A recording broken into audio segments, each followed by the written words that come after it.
大家好，欢迎来到爱心厨园，我是玉环。今天我们来做一道简单快捷、不腥又好吃的清蒸鲈鱼。材料：油水鲈鱼1条，青葱2根，姜1小块，福建老酒2汤匙，蒸鱼豉油2汤匙，食用油1汤匙。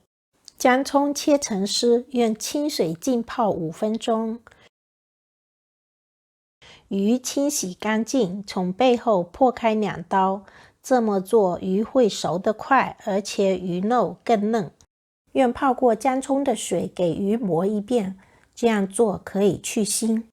锅里水烧开，加入2汤匙福建老酒，在蒸架上抹一点点油，以防鱼皮粘在蒸架上而影响美观。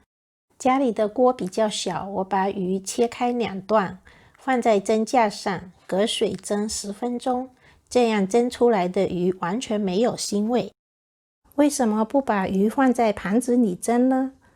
因为用盘子蒸鱼，剩出来的鱼腥水都留在盘子里，鱼肉泡在里面就会有腥味。把蒸好的鱼取出来，放在盘子上，撒上姜葱丝，淋上蒸鱼豉油，取一小锅烧热，倒入1汤匙食用油，烧至微微冒烟，淋在鱼身上，一道美味可口的清蒸鱼就做好了。